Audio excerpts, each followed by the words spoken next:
Nós voltamos aqui para os ensinos do alto, Sermão do Monte. Você está com a sua Bíblia aberta. Mateus, quero ler com você os versos 22 a 24, por enquanto.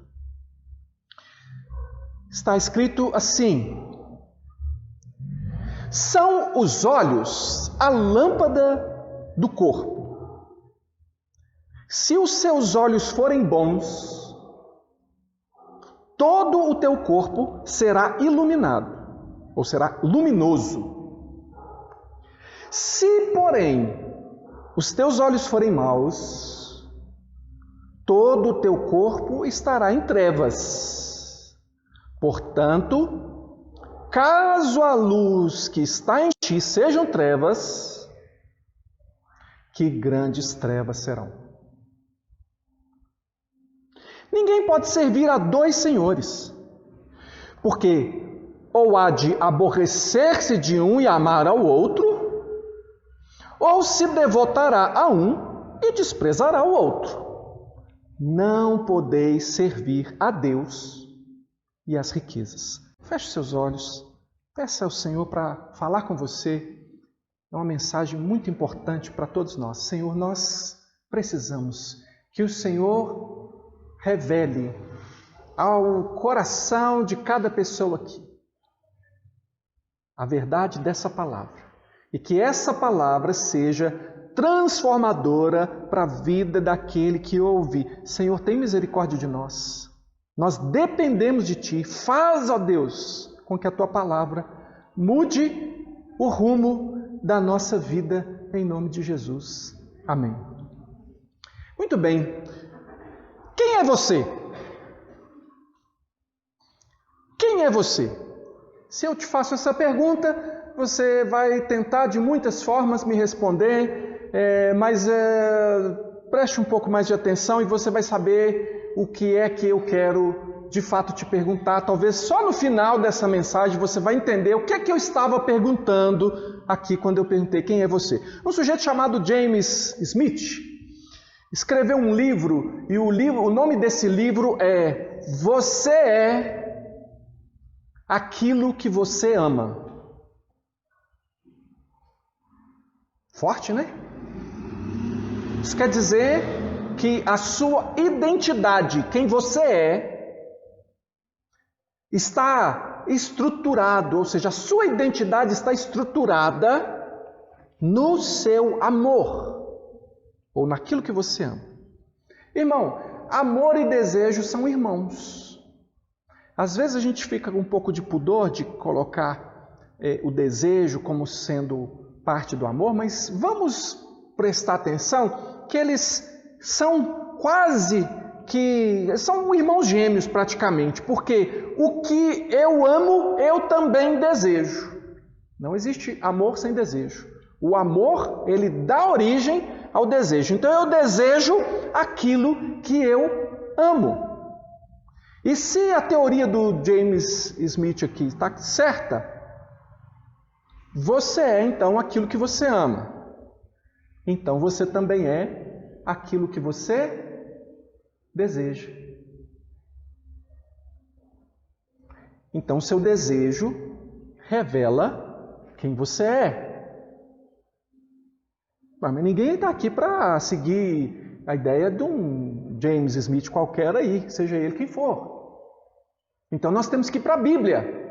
E eu gostaria de pensar isso com você. Será que o que eu acabo de dizer, o que o James Smith disse, pode encontrar respaldo no que a Bíblia fala? E eu acabei pensando nisso lendo esse texto, estudando esse texto.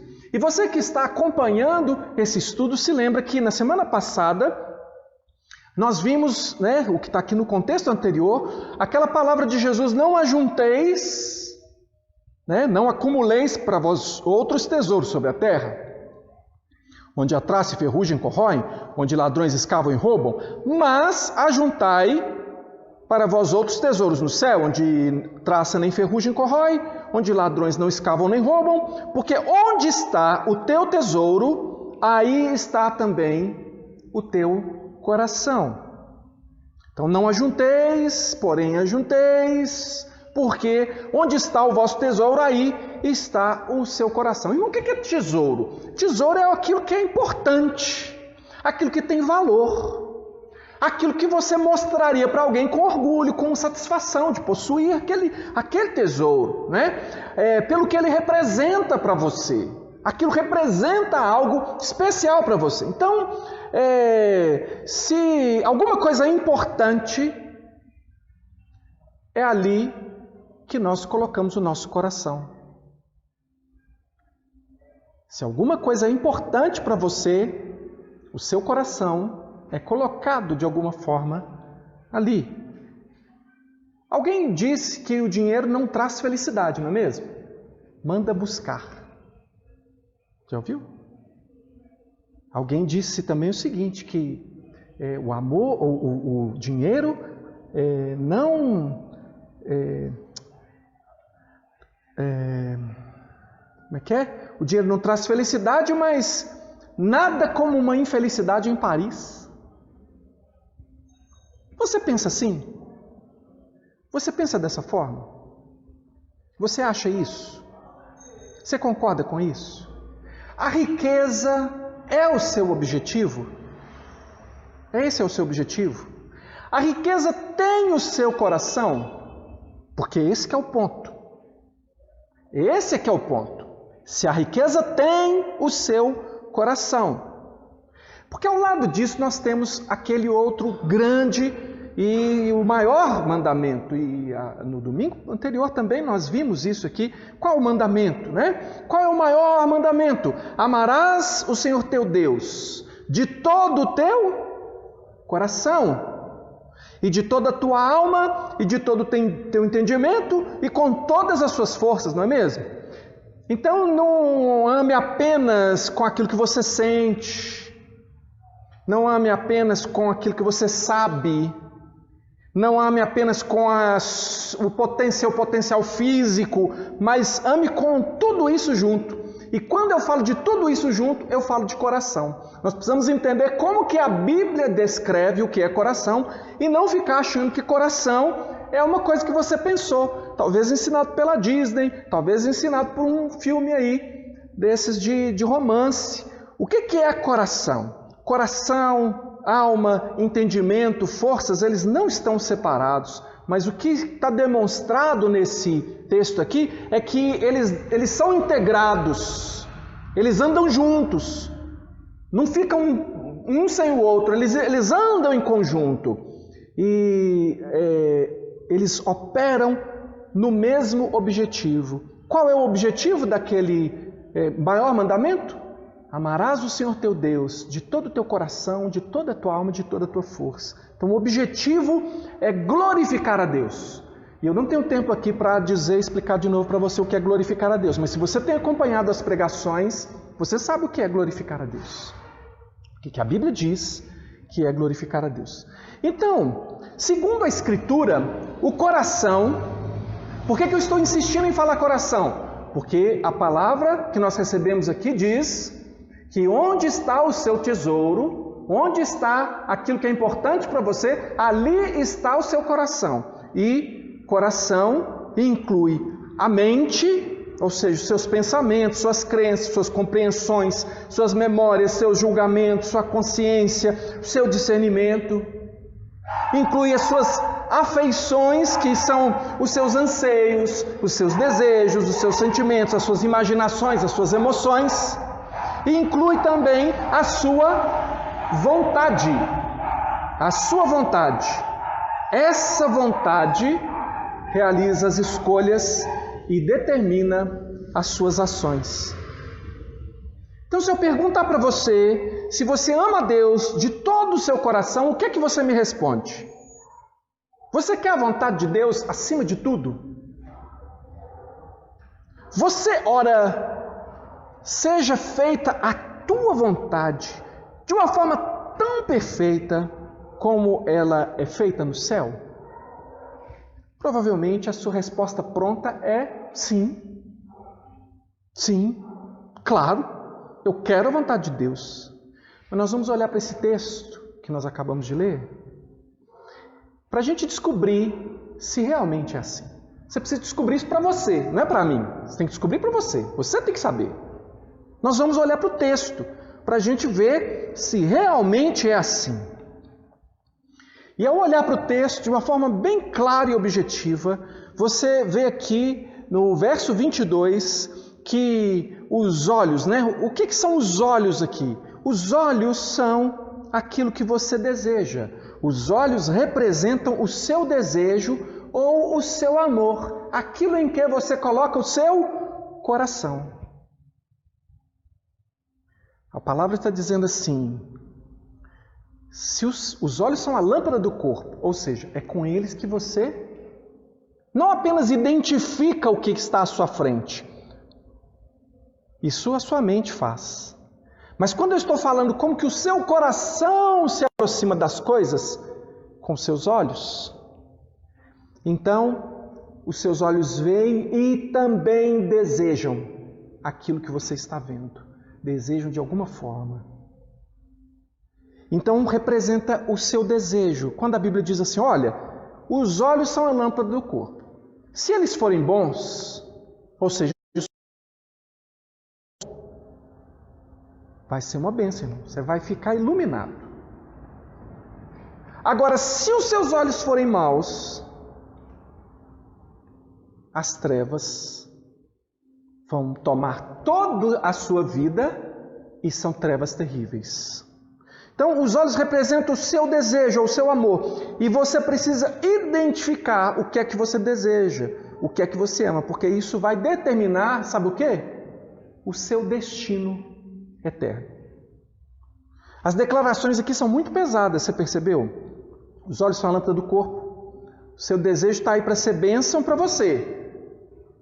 Mas se os seus desejos forem maus, o seu corpo todo vai estar em trevas e você vai estar em tão grandes trevas. Pensa comigo aqui, a Bíblia diz que Deus é luz e nele não há treva alguma. E essa mesma palavra diz assim, que se os seus olhos forem maus, os seus desejos forem maus, você estará em tão absolutas trevas. O que você faz ligando um ponto ao outro? Que essa disposição de coração coloca você do lado oposto ao lado onde Deus está. Se o seu desejo ele é ruim, você está a caminho do inferno. Alguém que ama de uma forma ruim, que deseja de uma forma ruim, deseja de uma forma distorcida, pecaminosa, e o salário do pecado é a morte. Portanto, quando Jesus diz que grandes trevas serão, ele está falando de um destino final terrível. Então, o assunto é muito importante. É inferno. Tanto na terra, que é o presente, você perder o rumo da sua vida agora, porque quando apaga a luz, irmão, no escuro, você perde o rumo, né? Então, é perder o rumo agora e perdê-lo para sempre na eternidade. Por isso que a Bíblia diz, não ameis o mundo. Se alguém ama o mundo, o amor do Pai não está nele. Então eu pergunto de novo, o que é que você realmente deseja? O apóstolo Pedro, antes de ser apóstolo, quando era o discípulo Pedro, a presunção dele fez com que ele dissesse para Jesus, contigo eu vou até a morte. Só que ele não foi capaz de sustentar a palavra dele naquele momento. Por que ele não conseguiu naquele momento sustentar a palavra dele? Por quê, irmão? Por que ele não foi capaz de sustentar a palavra dele? O coração dele o traiu. Apesar de ele ter na mente a ideia de que ele seria corajoso o suficiente, forte o suficiente, determinado o suficiente para seguir Jesus até o fim, ele ainda não tinha compreendido o reino como ele precisava compreender. E a palavra de Deus diz que o nosso coração, ele é desesperadamente corrupto. Ele é enganoso e desesperadamente corrupto. E o que Pedro descobriu com a atitude que ele teve, pelo que ele fez, foi que ele amava mais a si mesmo, ele amava mais a sua segurança, ele amava mais a sua vida, ele amava mais os seus projetos pessoais do que amava a Jesus, a quem ele disse: a tua vida, Jesus, para mim é mais importante do que a minha vida, contigo eu vou até a morte, ou seja, eu vou na frente, se tiver que morrer, eu morro primeiro, porque eu vou morrer te defendendo. E Jesus disse: você não dá conta, Pedro, você não dá conta de sustentar isso.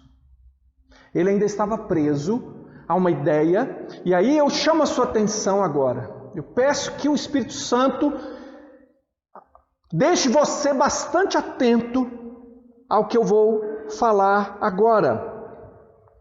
Algumas pessoas pensam que estão no reino de Deus, porque com a mente eles chegam a concordar com as coisas do reino. E acabam distorcendo um pouco a ideia do reino, pensando que o reino de Deus é lucro pessoal. E começam até a pensar que se eu fizer direitinho, se eu me esforçar o suficiente, se eu buscar o suficiente, se eu servir na igreja o suficiente, se eu estiver mais perto de Jesus, se eu for o discípulo mais próximo de Jesus, o mais determinado, eu vou conseguir o meu lugar ao sol, porque Pedro sonhava com um reino na terra, um reino naquele momento. Irmãos, até depois de Jesus ressuscitado, Jesus estava para ser assunto aos céus. Os discípulos estão perguntando: é agora? É agora? É agora? É agora que vem o reino? É agora? É agora? Agora que o senhor vai sentar no trono? É agora? Por quê? Porque eles iam ser ministros, né, irmão? O Pedro devia ser o primeiro ministro, você não acha? O primeiro, ele é o braço direito de Jesus. É o Pedrão, não é não? Então ele estava perguntando porque ele ainda não tinha compreendido a dimensão do reino. Ainda faltava algo, e quem está mais atento aí sabe o que faltava a Pedro naquele momento. Mas ainda faltava algo para que ele pudesse compreender. Eu volto a te perguntar: qual é o maior desejo do seu coração?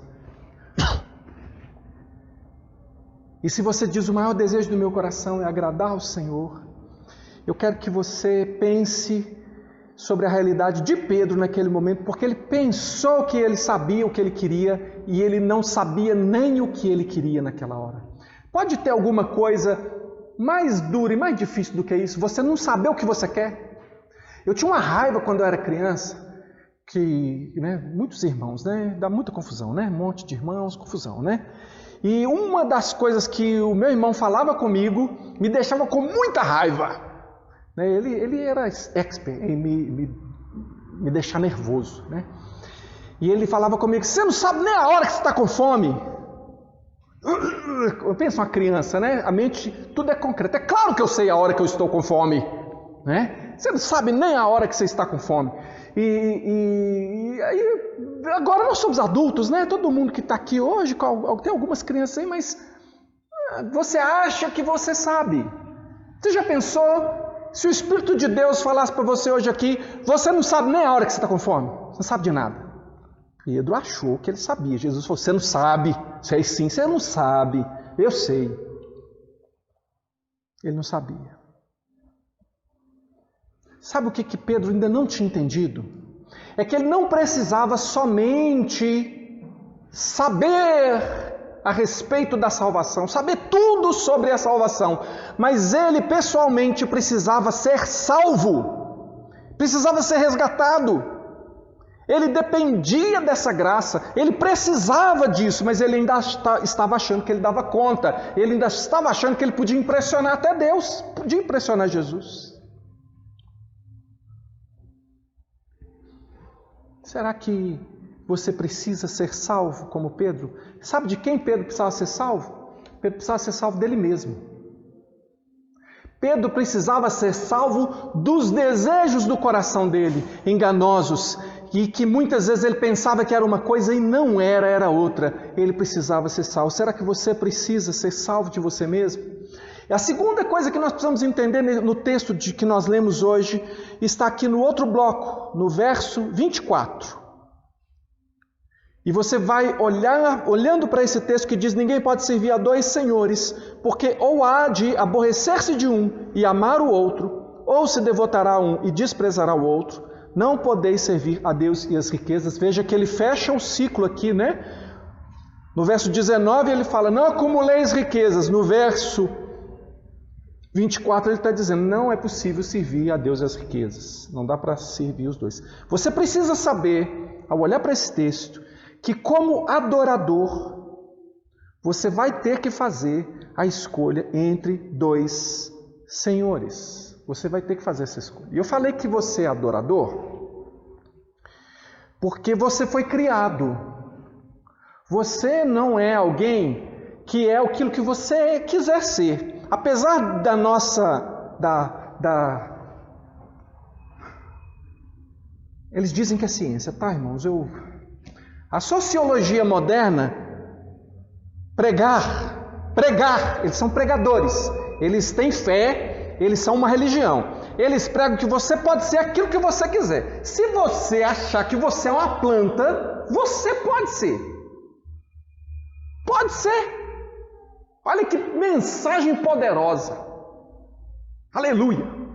Você pode ser o que você quiser. Bobagem. Você foi criado, baixa a sua bola, você é criatura. E você foi criado com algumas características. E você foi criado como um adorador. Ou seja, você tem um aspecto na sua vida que é de se voltar para algo como um adorador. O ser humano se volta para a adoração, ele faz isso. Ele está à procura de Deus, ele está à procura do Criador. Ele está à procura de algo maior do que ele. E ele adora isso. Como os homens resolveram que Deus não existe, eles adoram a ciência, que no fim das contas é uma adoração do próprio homem. Eles adoram a sua pseudo-inteligência. E é isso que está fora dos limites da nossa fé, mas está dentro dos limites da fé deles, que eles dizem que não existe, que o negócio deles é ciência, não é fé. Bobagem, eu sou teólogo, eu sei o que é fé, eu sei como que é a característica de fé. Se for na base da ciência, eu também dou a teoria. O que é fé, o que é ciência. Mas, deixa para lá. Porque o que me importa é como você está vendo essas coisas. Vocês é que precisam pensar sobre isso. Como adorador, você vai ter que fazer a escolha entre dois senhores. Não tem um terceiro. Não tem um terceiro, um quarto. Você, segundo Jesus Cristo, estará adorando a um desses dois senhores, né? O Hernandes ele faz algumas colocações aqui nesse texto. Eu acho que ele observou muito bem a coisa. Ele diz: o dinheiro não é neutro. O que esse texto está dizendo? O dinheiro não é neutro. Jesus falou aqui: o dinheiro não é neutro, tá? Não, o dinheiro não é neutro. Jesus diz que o dinheiro é um senhor que exige dedicação exclusiva. Deus também exige dedicação exclusiva. E não tem jeito de conciliar as duas coisas. Ou você vai servir a um, ou vai servir a outro. E parece que eu mudei de assunto, mas não mudei. Porque eu ainda estou falando de desejo. Como é que isso funciona?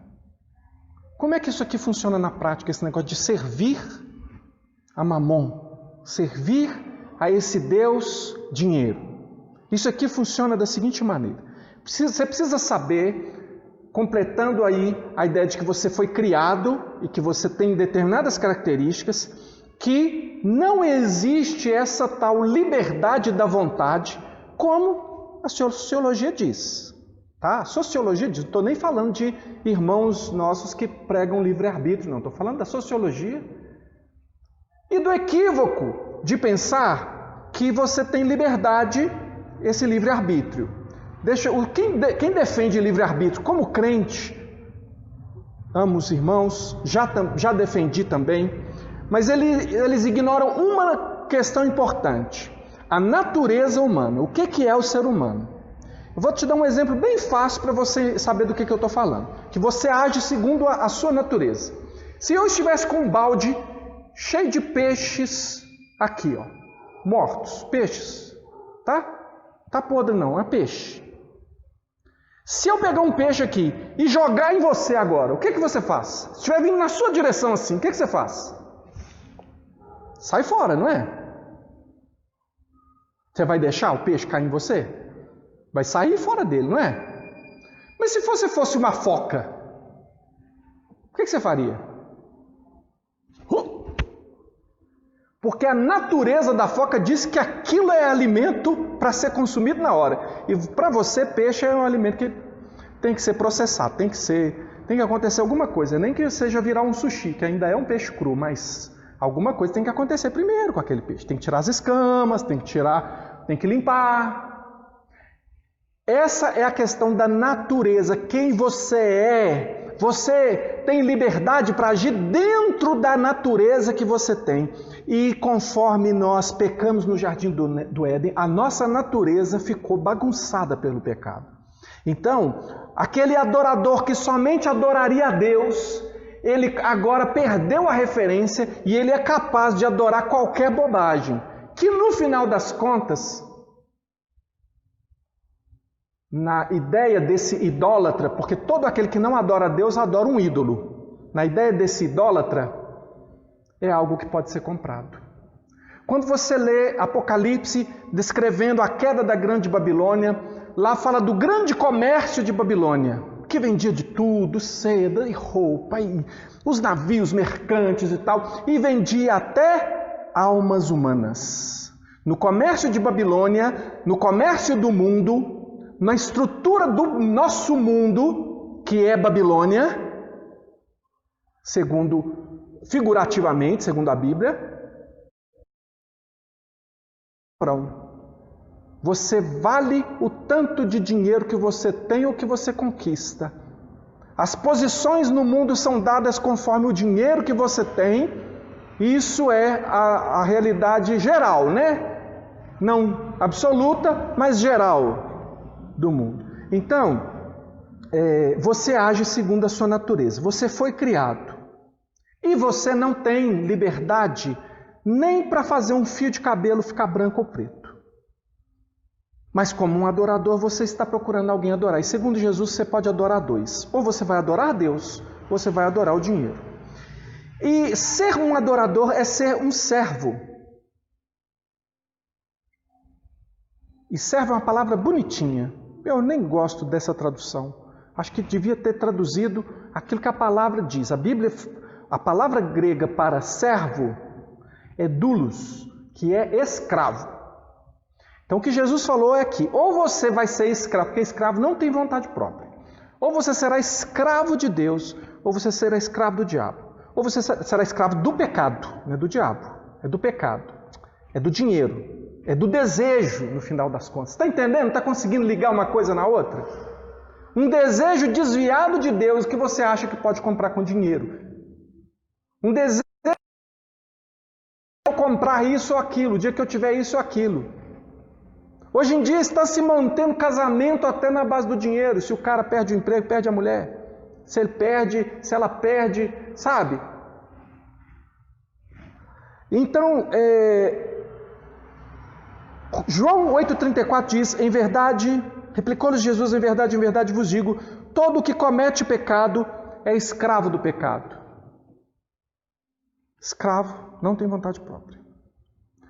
Mas aquele que é escravo de Deus, como Tiago se denominava, como Paulo também se denominava, Tiago 1,1 diz, Tiago, servo de Deus, ou seja, escravo de Deus e do Senhor Jesus Cristo.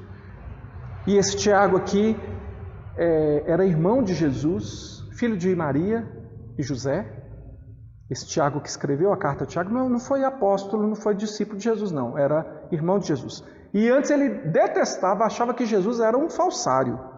Mas depois, convertido, ele falou, não tem coragem de chamar ele de meu irmão, assim, como um irmão de carne? Não. Eu dele sou escravo.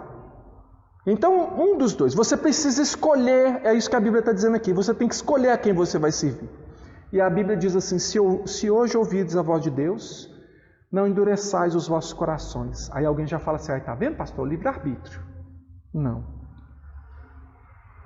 Se ouvires, primeiro o Espírito Santo tem que falar. Segundo, Jesus disse também, as minhas ovelhas ouvem a minha voz e me seguem. Apenas ovelhas de Jesus ouvem a voz de Jesus e o seguem. As outras ouvem e não o reconhecem e não o seguem. Então, concluindo o que eu tenho para dizer hoje, porque essa é uma mensagem em 2 etapas, e eu peço que você seja perseverante, porque isso vai ganhar muito maior clareza na próxima semana, quando nós formos para a sequência desse texto. Mas o que você precisa saber hoje é que sim, nós somos, ou nós nos identificamos com aquilo que nós amamos, né? Aquilo que nós amamos acaba expressando a nossa vida, nós expressamos aquilo, nós começamos a nos parecer, a nos moldar aquilo que nós amamos. Não é aquilo que pensamos. Você pode não ser o que você pensa que é. Nós não somos um cérebro num palito, né? Aquela ideia, penso, logo existo, ou seja, você é o que você pensa, segundo a Bíblia, não é verdade. Isso é uma redução. O ser humano é simplesmente os seus pensamentos? Não. O ser humano é muito mais do que os seus pensamentos.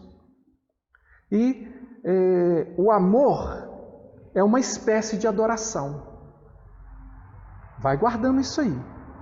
Nós devemos amar a Deus acima de tudo, mas o mundo está à procura de capturar os nossos amores com os seus templos, com as suas igrejas. Que é uma coisa mais parecida com uma catedral do que um shopping. Não tenho tempo para falar disso aqui, mas a arquitetura é pensada para você buscar ali como quem busca a Deus. A arquitetura é planejada. Não pense você que a arquitetura de um shopping alguém tirou de trás da orelha e fez um mais bonitinho. Os shoppings são muito parecidos uns com os outros, eles têm uma ideia por trás deles. Tá? Não estou falando que shopping é do diabo, nem que shopping é do capeta, nada não. Eu estou falando que faz a gente entender um pouco dessa dinâmica do mundo querendo buscar a sua atenção e querer que você resolva os seus problemas em outro que não Deus. Quantas pessoas estão querendo afogar as suas mágoas numa compra? Às vezes até no cartão, uma coisa que ele não vai pagar, não tem nem o dinheiro para pagar, mas a satisfação de comprar tem respondido a necessidades do seu coração, que só Deus é capaz de suprir, né? O problema quando você supre com mamon é que depois ele manda fatura para você.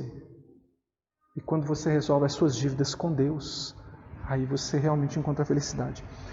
O fracasso de Pedro em não discernir os seus desejos, os seus amores, não foi o fim da história. Eu quero que você tenha esperança, e nós vamos conversar mais disso na semana que vem, porque se você hoje está em conflito, nós vamos orar. Se você está em conflito e começou a se preocupar com a sua vontade, aquilo que você quer, e o meu objetivo hoje era deixar você com a pulga atrás da orelha. Será que você realmente ama aquilo que você ama? Será que você realmente ama a Deus? Será que você ama aquilo que você pensa que ama?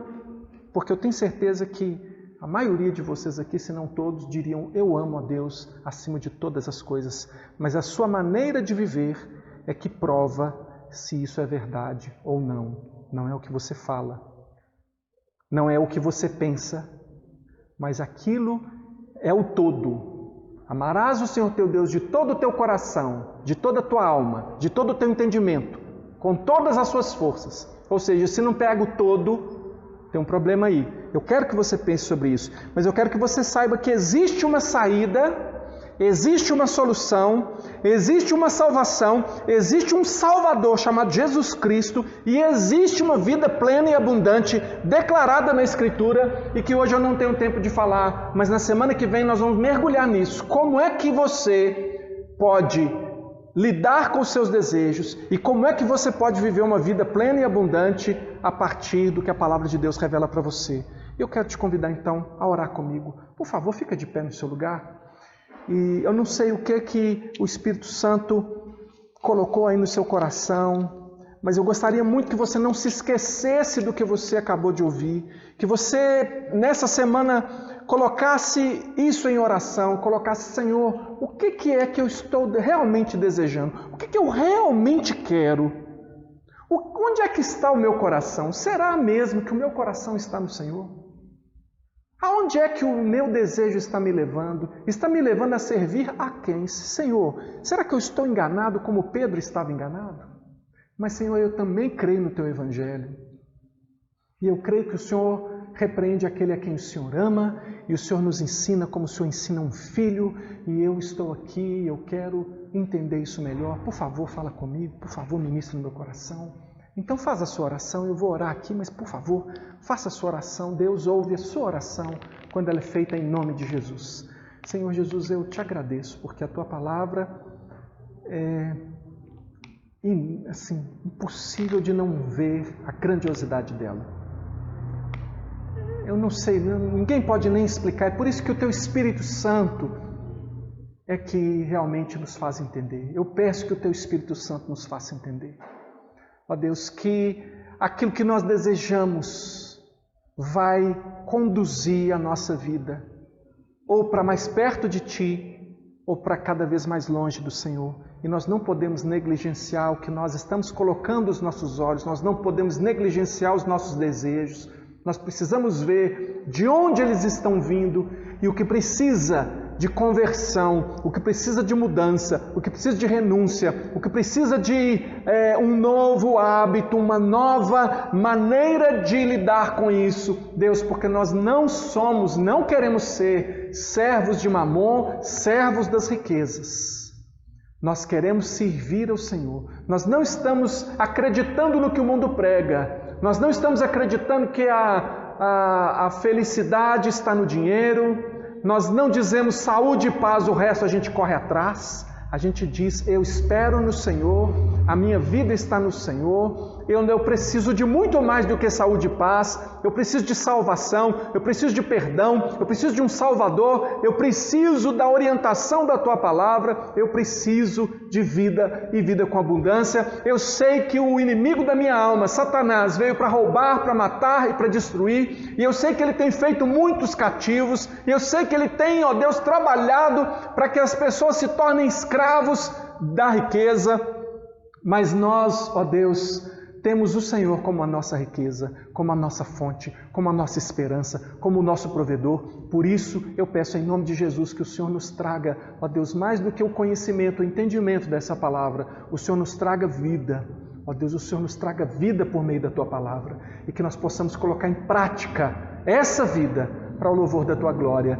Portanto, Deus, abençoa o Teu povo, que a graça do Senhor Jesus, que o amor de Deus, o nosso Pai, e que a comunhão do Espírito Santo do Senhor seja com todos nós, agora e sempre. Amém. Amém. Deus abençoe sua vida em nome de Jesus.